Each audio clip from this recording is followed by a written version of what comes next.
This is a podcast presented by Hard to Find Media.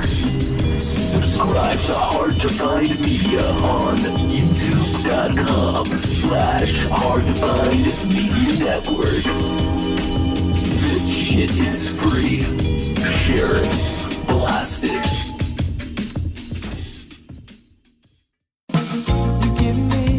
You give me the sweetest taboo.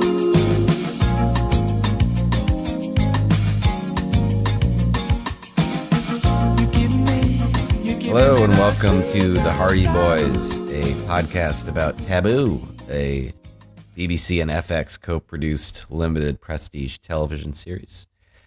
Co-created by and starring Tom Hardy, our boy, our favorite little man on the big screen.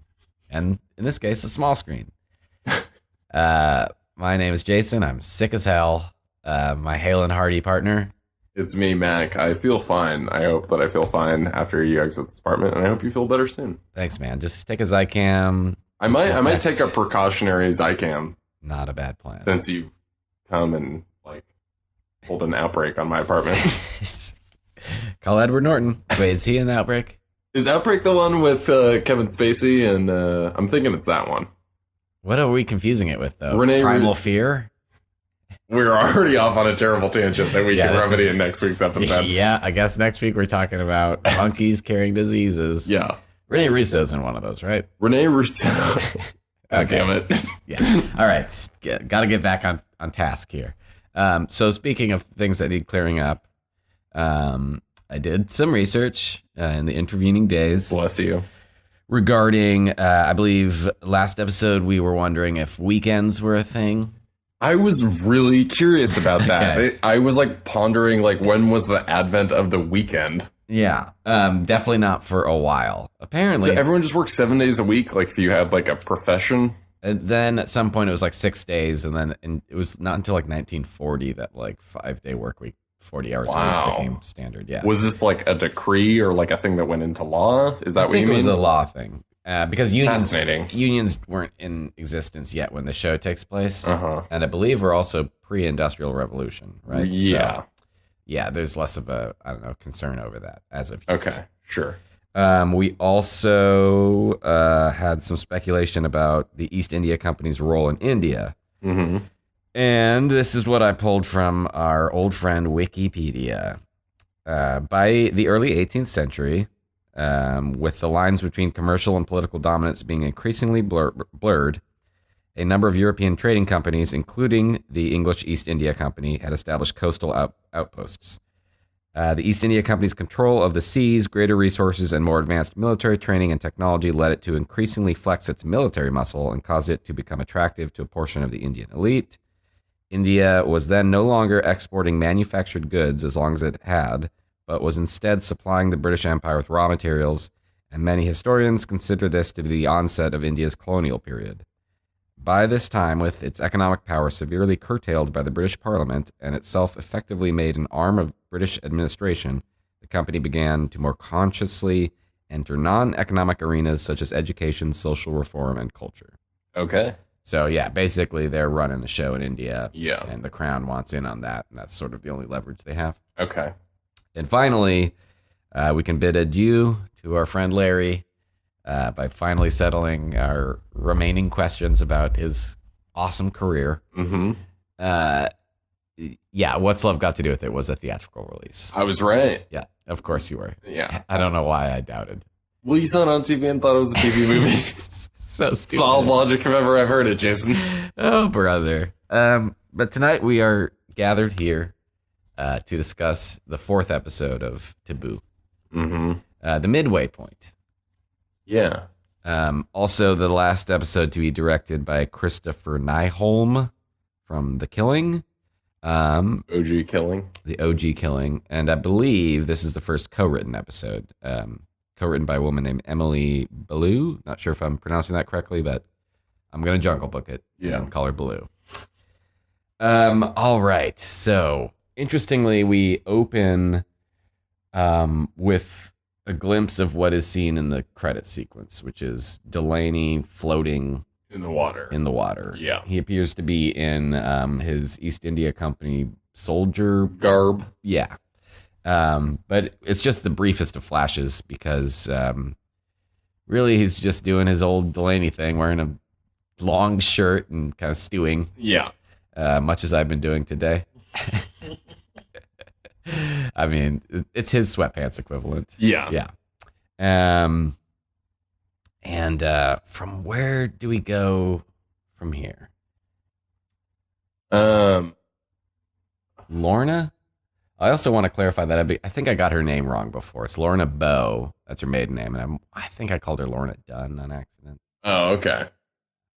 Well, they're basically just soldiers are storming the house. That's right. As we predicted, it wasn't quite the I thought it was going to be more of like a Assault on Precinct 13 kind of vibe. That's what I wanted. But prediction disproven. They basically are just there to arrest and or kidnap Lorna. Yeah.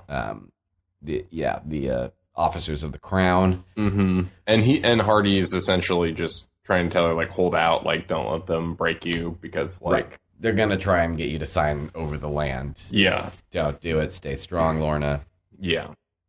And so they take her to this, like, dingy-ass, Victorian London prison. Yeah, with a really creepy prison guard, and she gets, like, thrown in the brig with a bunch of other people. Well, yeah, but then I think they take her into her own little dank-ass cell. Yeah, after that. By Sideburns, whose real name, it turns out, is Coop. He's the lawyer for the Prince Regent. Right, yeah. And he's being just a real creepazoid. Yeah.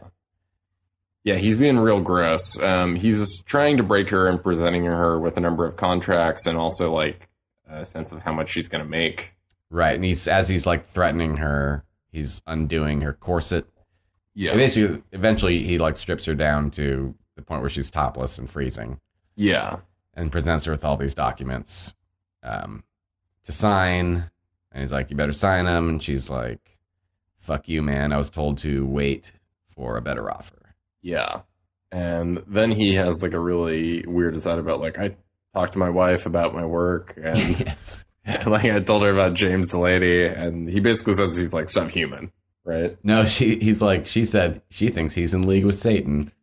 Yeah. And but, Lauren is okay. like, so do I. Yeah.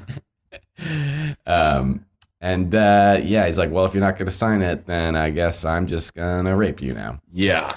That's pretty much the gist of it. Yeah, there's a lot of, I don't know, sexual violence in this episode, which is upsetting. Yeah, it's not great. But just in the nick of time, some stooges from the East India Company show up and bail her out. Yes.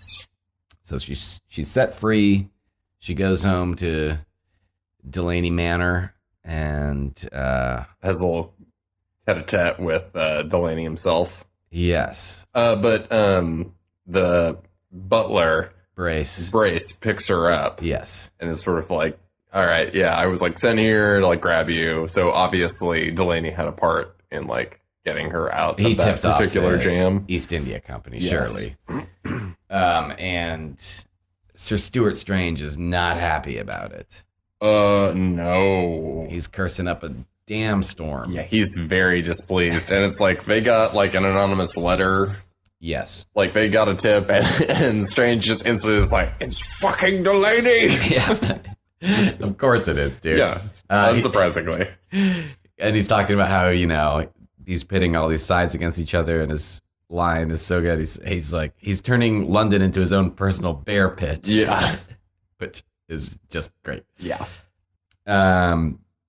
Okay, and then I believe the next thing that happens is that we see Delaney is hanging out with his new informant, the secretary. The cross-dressing secretary. Yeah.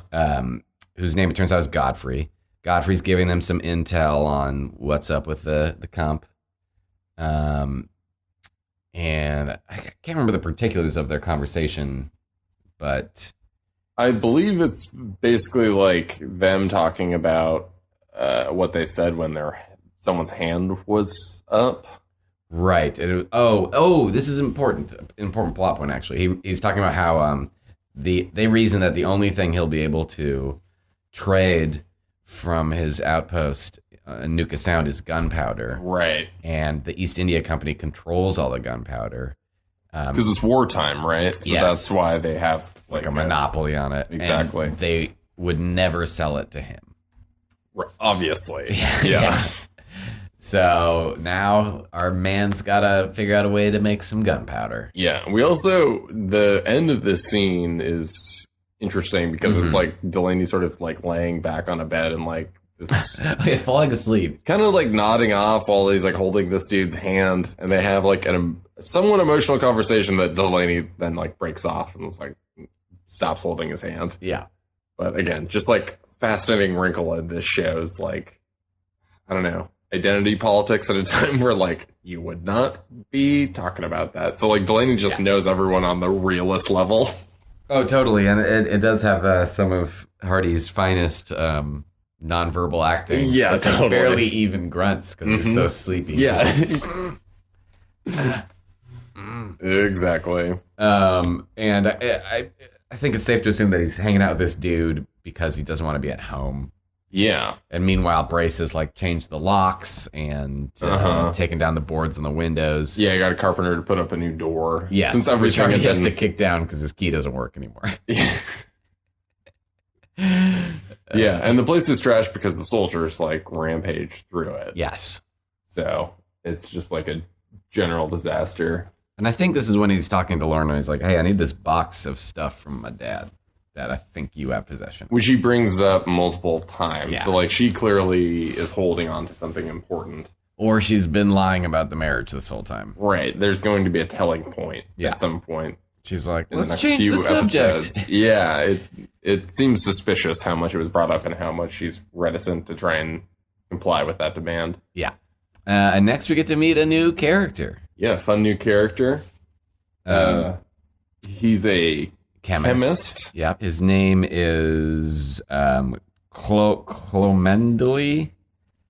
Yeah. Clomendley? It's a real mouthful, played by Tom Hollander from In the Loop and all sorts of other shit.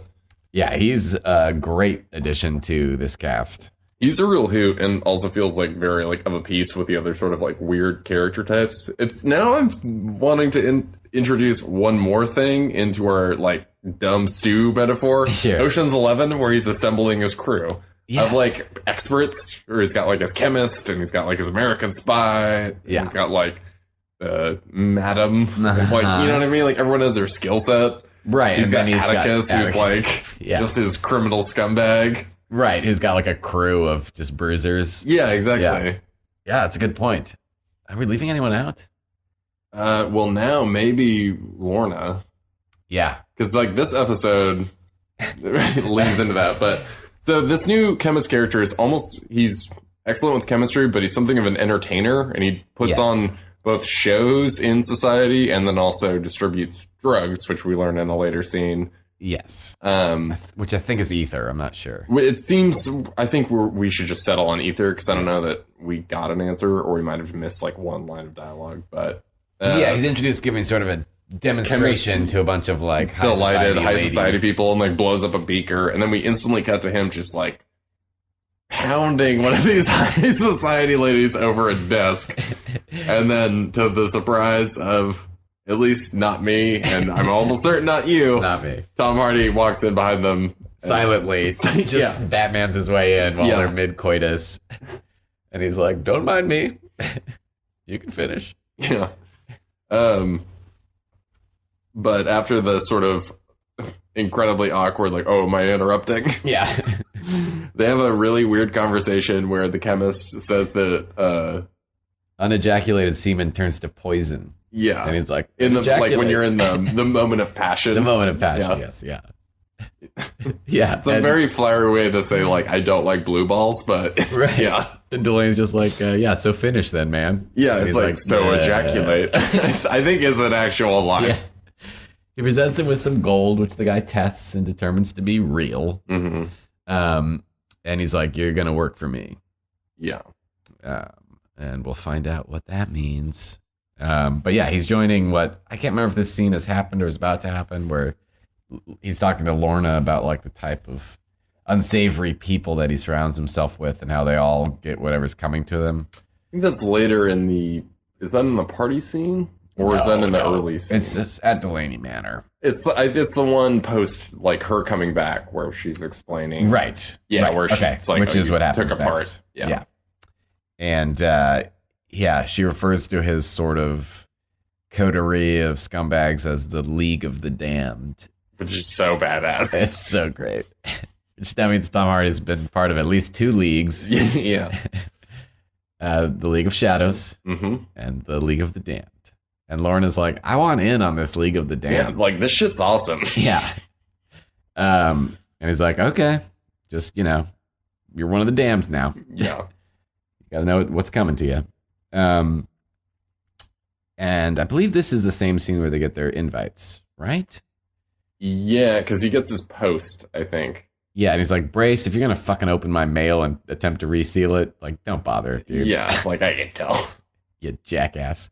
But he gets an invitation to this American party. I don't think it's an American party. It was confusing because the second letter has an American flag in it. Right. He gets 2 invitations. One from Countess Musgrove, who we find out is this lady who's sort of been like sleeping her way up the ladder of society and has taken a curiosity in James Delaney, I guess. Right. And then another invitation to the same party with an American flag that just says like, come. Right. So I think that was the Americans being like, you better come to this fucking party, dude. For sure. We got some shit to talk about. Yeah. Which means we get to see Dumbarton again, which is great. Is the next stuff him at that farm? I believe it is, right? I believe. Oh no! Oh my God! Yeah, we're. Ooh. Yeah. How to delicately discuss this weird scene? So, Delaney's half sister. Remind me of her name again. Zilpha. Zilpha. Yeah. Played by Una. Zilpha by Una. I wear that fragrance. The new scent. Yeah. So Zilpha is in bed and starts having. In bed alone. She's in bed alone, and Hardy is sitting in front of his fireplace, and Hardy starts rubbing. Delaney starts rubbing ash all over his face and like makeup. And starts eating something, and like drinking blood. And while this is happening, Zelfa is essentially getting like ghost raped by her brother long distance. That's what it clearly indicates. Yeah. It's icky. It's real gross. Yeah. Yeah, it's real fucked up. It's definitely supernatural. Then her shitty husband comes home like in the morning, all like sweaty and just like looking real like shit. Worse for wear. And he like tries to reach up her nightgown, and she stops his hand, but he gets up there anyway, and he's like, "Oh, you're wet too." And then who is that in there? Yeah, and then he's like, "Oh, if he gets in there first, I'm gonna get there second." Yeah, exactly. Ugh. It's real gross. And then we cut away, but again, the whole current of sexual violence in this episode is hard to not notice. It's a lot. But the next episode scene is a kind of a hoot. Yeah. If I'm remembering correctly, the next little bit is that Delaney is visiting a farm that apparently is part of what he owns or what his father owns. Yeah, part of like the package of property. Yeah, and the chemist, Clemandely, we're just going to call him the chemist, okay? Yeah. He meets him there. He's like totally fucked up looking and hungover, and he's like talking about how he basically did too many club drugs last night. Yeah. His description of the party is so great. He's like, it was a bunch of, was it fox hunters? Yeah. And whores dressed like foxes? Yeah. He's like, at least I think there were. Yeah. I might be sick. And then we got a little lesson in how gunpowder is made that kind of blew my mind. I had no idea. I didn't know it involved poo-poo and pee-pee. And copious amounts of it. So, like... Number 1 and number 2. Yeah. Hardy is showing him around the place, and the chemist ends up coming up to a giant pile of... is it horse crap? Yeah, like horse or cow shit. I can't remember. It might be cow. And he, like, grabs a chunk and, like, bites Puts it in his it. mouth. He's like, This is no good. yeah, nah. Do you have any pigeon crap? Yeah, so he goes to a pigeon coop and he like tastes some of the pigeon shit and he's like, okay, this will work. Yeah, but you're gonna need a lot more of it. Yeah. And He like, says that if they mix it at a certain ratio with urine with the two different flavors of shit that they have at their disposal. and burned and ashes. Yeah. Ashes, poo, and then it turns out the other ingredient is Piss. pee. But it has to be. It helps if it's like But it takes high alcohol content. But it also takes a year, and Hardy's like, I don't have a year. So he's like, well, I have like a hypothesis that like in 4 weeks, if you use saltpeter, you'll have gunpowder. right? And he's very cocksure about it, where he's just like, the thing about my hypotheses is they're always right. yeah, which I loved. I did too. I love this dude's like competence, but also the fact that he's like a party boy. Yes, and he's like, well, there's two places you can get saltpeter.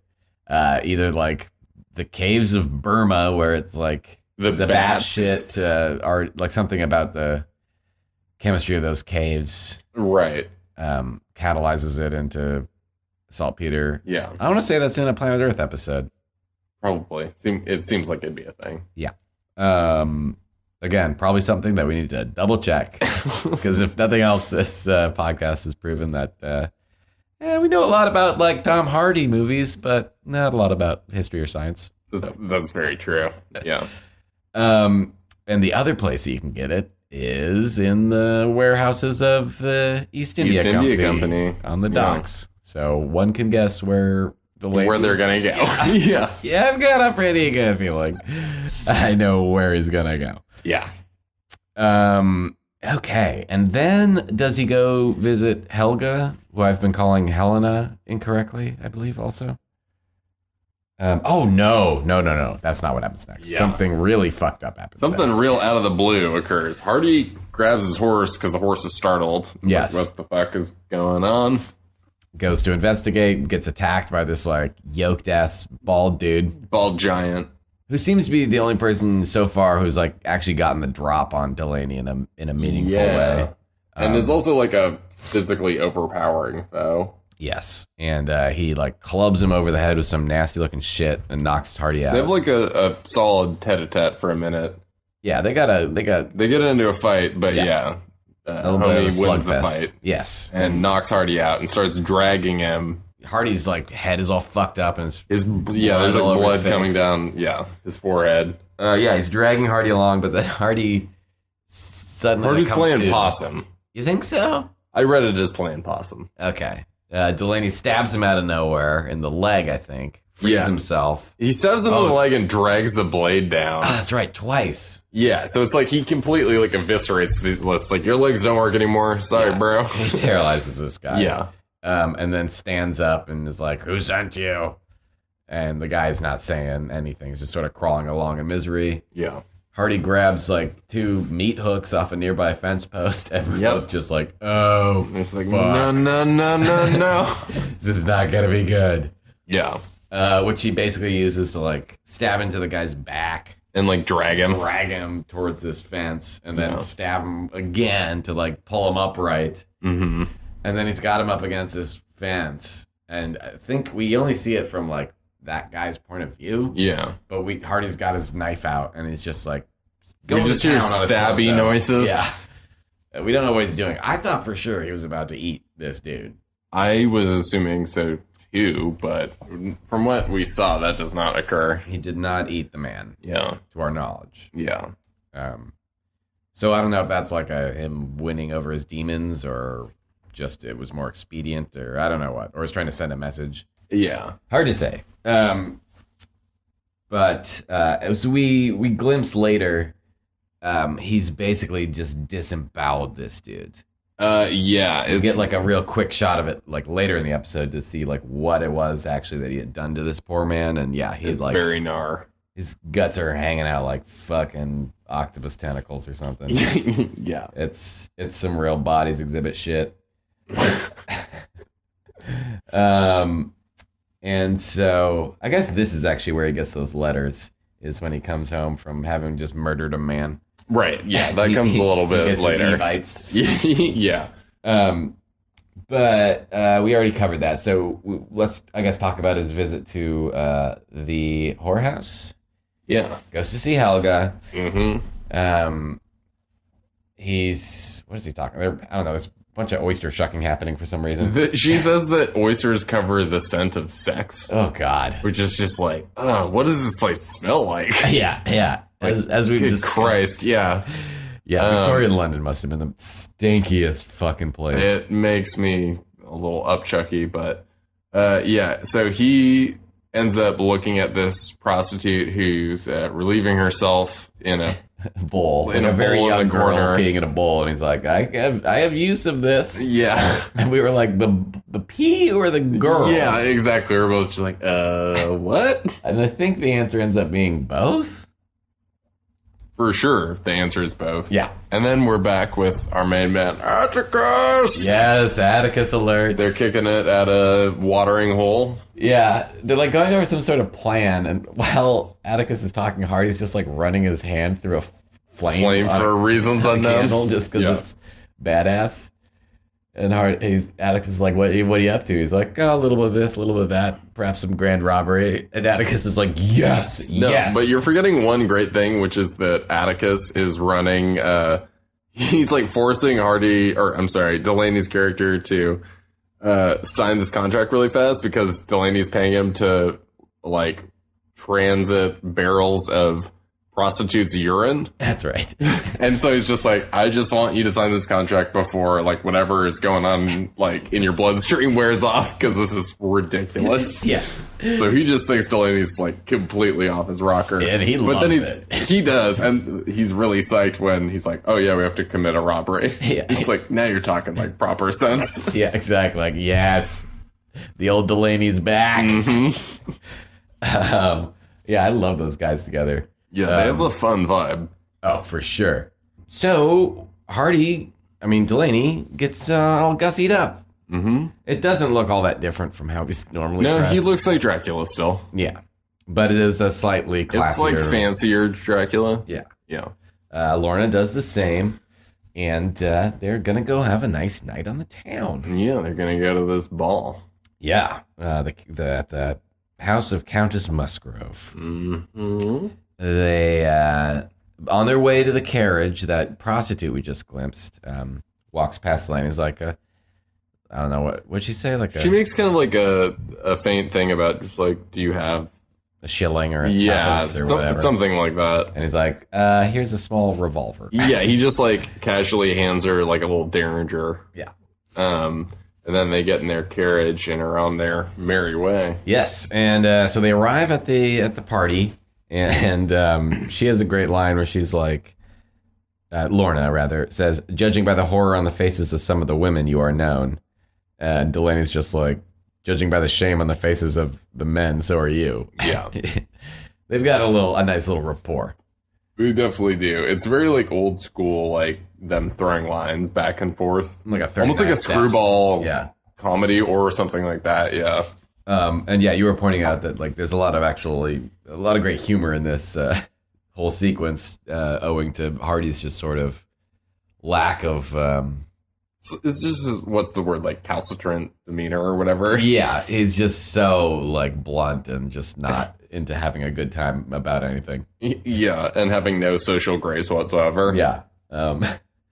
And he sees the chemist at the party, and he's like wandering around with these like bags of Yeah. like a lunatic. Yeah. And Lorna's like, "Do you know that guy?" And he's just like, "Nope." Yeah. And then they end up going into the next like chamber of this nice mansion. Zilpha catches his eye, Yeah.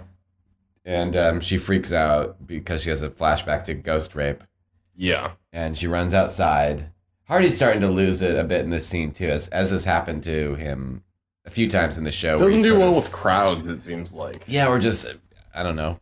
Anything? Yeah, his PTSD kicks in and he has like weird flashes of stuff. Yeah, exactly. So we start getting like a sense of his like unreality or whatever. Yeah, his mental unraveling or Yeah. whatever. Whatever it may be.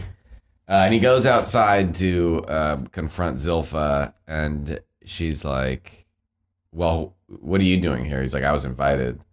And she basically what they come to realize is that they're both invited for a reason because whomever sent the invites knows about their secret past. Illicit affair. Yes. Yeah.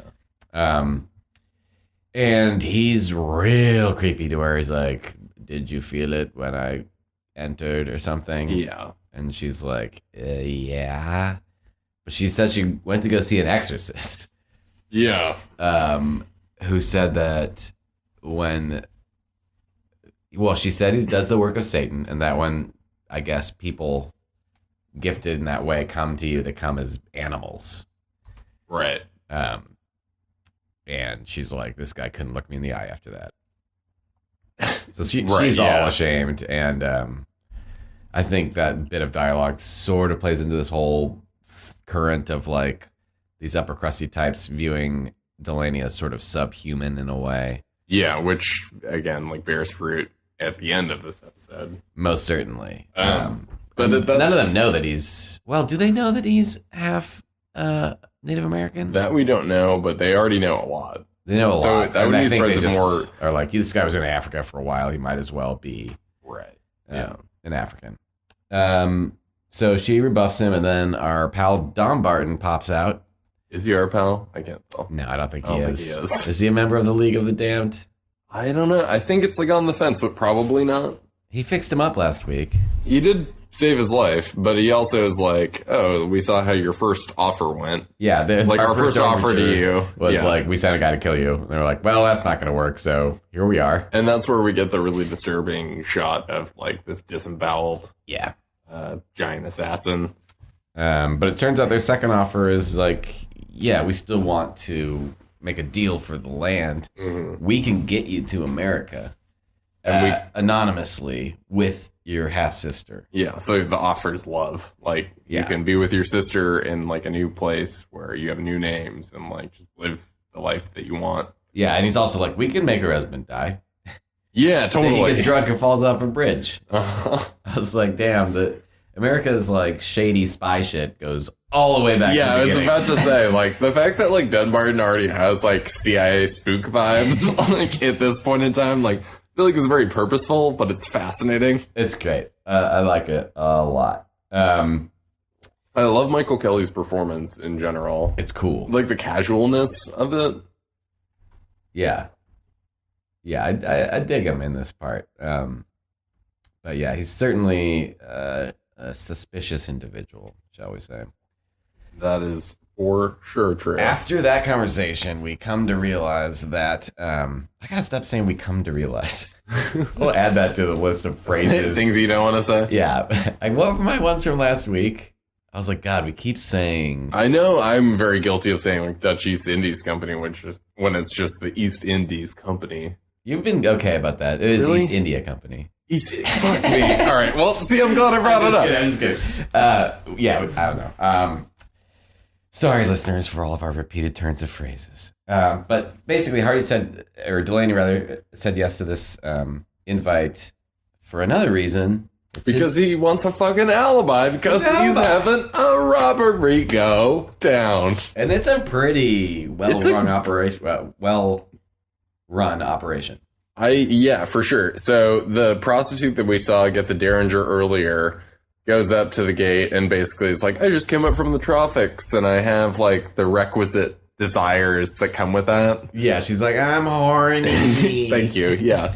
And so she starts giving the guard like night job. Yeah, the night guard a Hummer, and then we see Atticus and his crew like breaking in. Yeah, and then Helga comes in with that little Derringer and holds it to the night guard's head while he's in the midst of a lot of people getting interrupted before they unload. Yeah, I'm so glad that's a recurring motif in Taboo. That's really weird. People right? with horrible blue balls. Yeah. It's like the only people that finish are ghosts, and I don't know. I think the only person who finishes got ghost raped by Delaney, which is That's not good. It's terrible. Okay, so they're running their heist. It's a hoot. It's good, but we also cut back to this party where we're cross-cutting between the party and also the heist. Yeah. where everyone's all fucked up because the chemist has gone around with his 2 like bladder bags of ether or whatever is going on there. Yeah, and Zilpha's husband in particular is like he losing is it. so lit. Yeah. Like He's lit aggressively lit. Yeah. Yeah. And what else occurs here? Something important with Lorna, right? Oh, She's prodding into like what his deal is, really. yes, and really she, hard. Follows Zilpha into the bathroom Yes. to basically be like, What's "What's the deal with James? Yeah. Like, are you guys related or what?"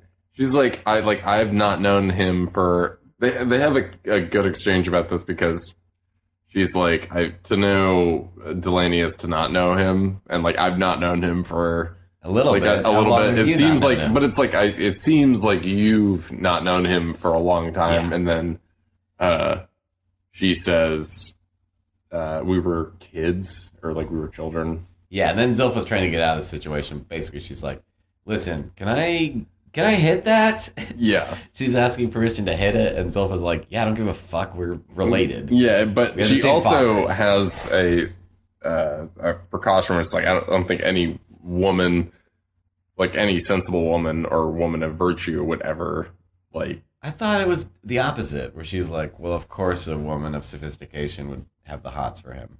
no, I think it was The opposite. the antithesis of that. Yeah. That makes more sense. That's my recollection of it, is that But she's like, yeah. you'd be a fucking maniac, like, get with Delaney. Like, get the fuck out of here. Except not, because like the next time that Lorna talks to him, she's like, "You're a closed box," and I was like, "Oh, I get this now." Yeah. You spend a little bit of time with this crazy guy, and it's like, man, He's literally wearing a giant hat and negs women all the time. Like, he pretty much is like a pickup artist. It's just that, except that he's not trying to get laid. exactly. He's like the proto pickup artist because he didn't even mean to attract women to him. He's emotionally closed off. He's Yep. clearly a bad boy. Oh, he's the baddest boy. I've Yeah. seen him eviscerate 2 men so Yeah. far in this show. I mean, even if you haven't seen him murder somebody, you're like, there's something dark and mysterious about James. Have you noticed? Yeah. He just came back from Africa. Yeah. He's new. So if we're to believe Lorna that she was indeed married to his dad, she's trying to hit both generations of Delaney. Yeah. I'm just saying I get it. Not the dad part. I was like, I don't even know what he looked like. Yeah, I was like, why are you like, I get it. I really don't know what to do with that comment. If I put myself in Lorna's slippers. Oh my god. Well, hang on, Mac. Not to belabor this point. No. Hey, choose the hill you want to die on and then record it for posterity. Oh, that's another phrase we use a lot. Hill to die on. And this I is use not, I use that one all the time because I think that one works. It's not a hill I'm dying on. I'm just trying to say, to play devil's advocate here. This is not an opinion I myself hold and would never pursue in the real world. Yeah. But to make an A-B comparison. Yeah. You've got Papa Delaney and James Delaney. Mm-hmm. Are you saying like Kim Basinger and Ireland Baldwin? I don't know who the fuck is Ireland Baldwin. Her hot daughter with Alec Baldwin. I don't know what Kim Basinger's daughter looks I'm like. saying, imagine that you're married to Kim Basinger. She dies. And then you start hanging out with Ireland a lot, and you're like, shit. You know? I think that's where Lorna's coming from. Okay. Or she never slept with the dad. This is all a ruse, and she can't help being attracted to James. Right. Yeah. I think it's up in the air. I'm also just gonna like thoroughly equip myself for an opinion on your metaphor. I'm not trying to say that I agree with that. Yeah. Just trying to make you empathize with Lorna. Dude, I'm empathetic.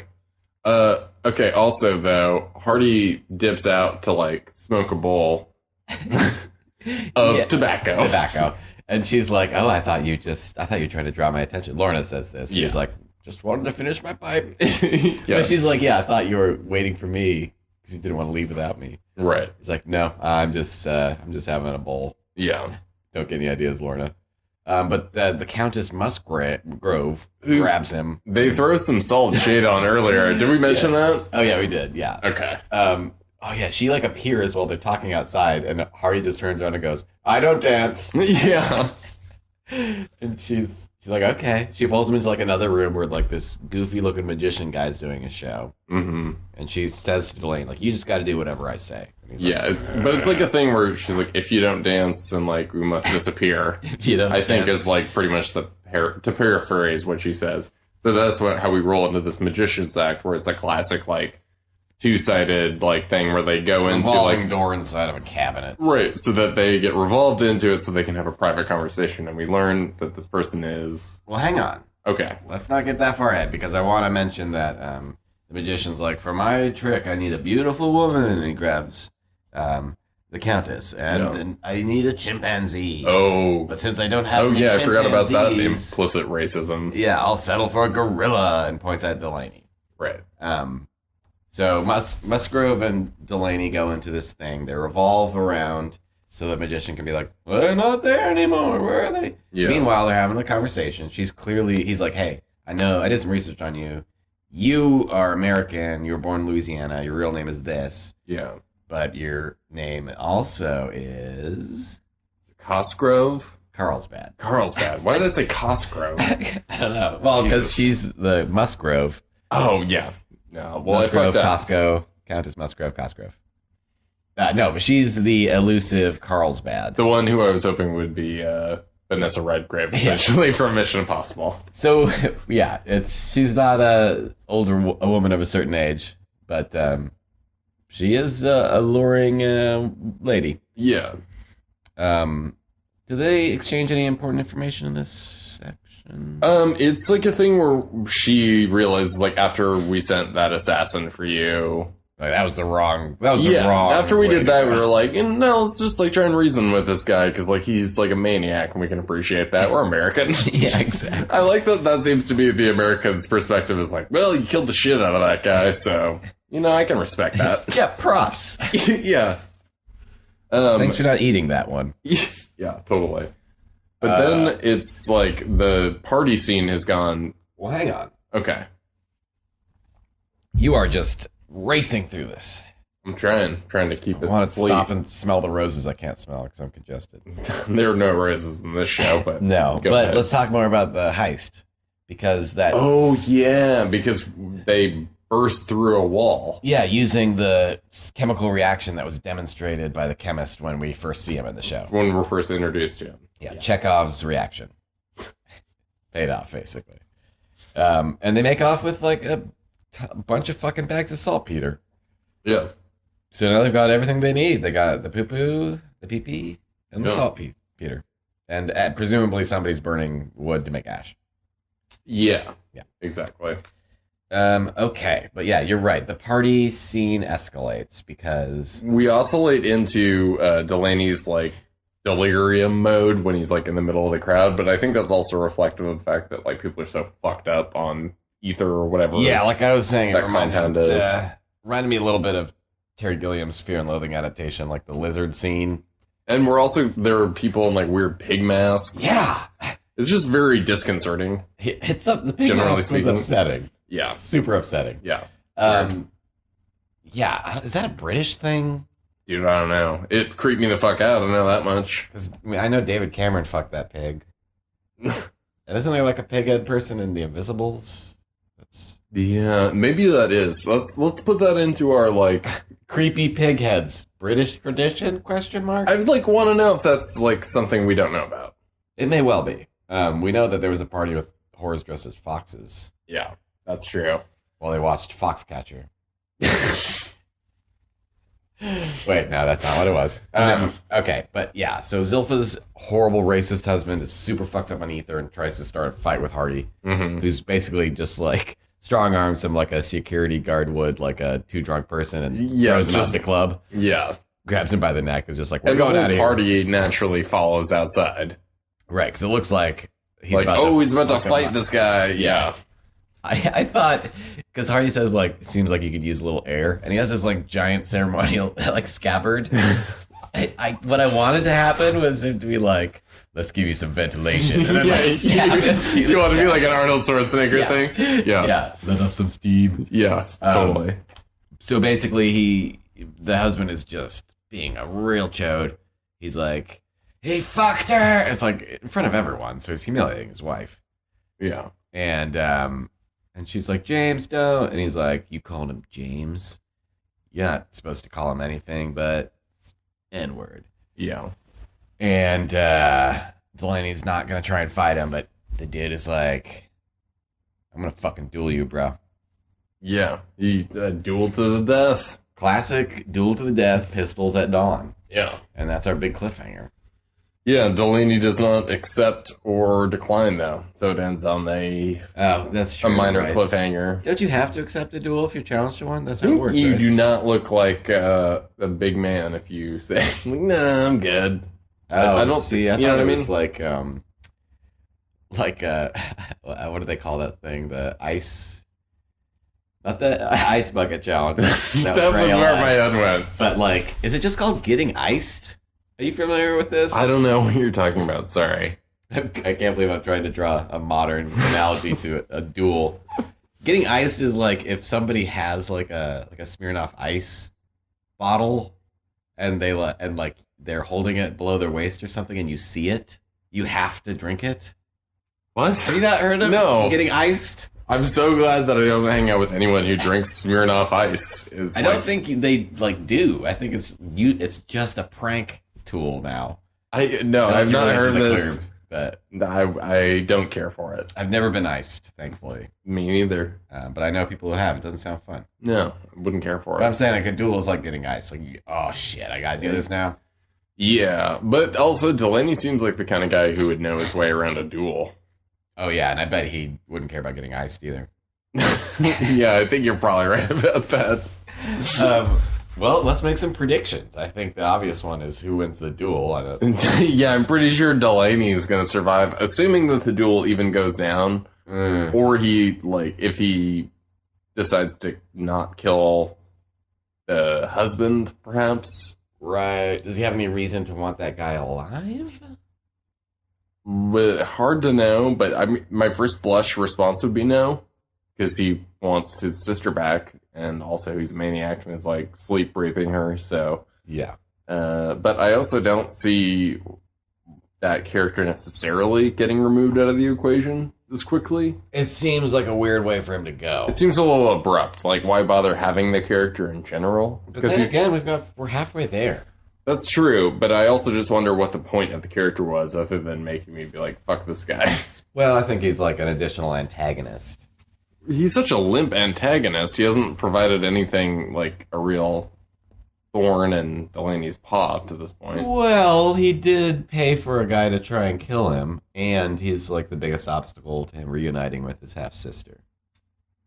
True, but also Delaney dispatched that dude really quickly, instantly knew that he was the guy who did it. So, like... Not instantly. He had to get Atticus to find out. Yeah, but that's like one, like... It was not much of a procedure. He was like, Atticus, find out who did this. And then, like, a day later, it was like, it was that guy. Yeah. Like, there's no subtlety to it, you know? Like, not a lot of investigating. Okay, so you're firmly saying he lives? I wouldn't say that, but I wouldn't be surprised if there's some sort of machination where it makes sense that Delaney spares him. Mm-hmm. But I'm pretty sure Delaney will survive through the end of Taboo.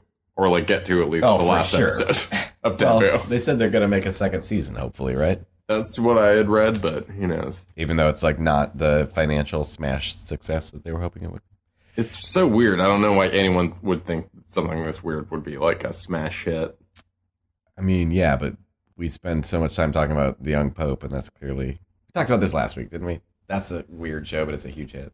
Yeah, but it's also, like, in some ways more approachable, I would argue. Interesting. Like, it's similarly just, like, singularly bizarre.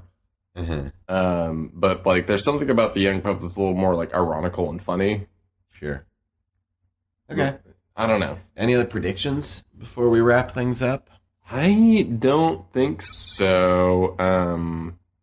Up to this point, like, I don't think there's any, like, lingering things that I am curious to, like, see get sussed at from this episode particularly.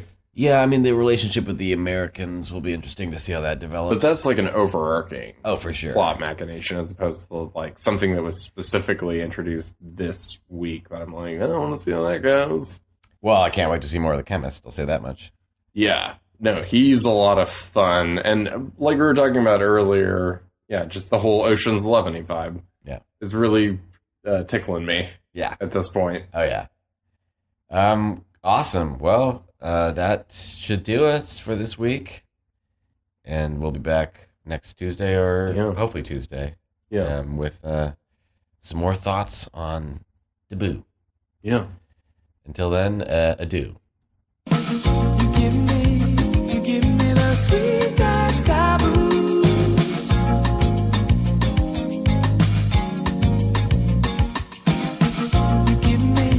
You're giving me the sweetest taboo. Too good for me. This has been a podcast presented by Hard to Find Media. Subscribe to Hard to Find Media on YouTube.com/Hard to Find Media Network. This shit is free. Share it. Blast it. Fuck it.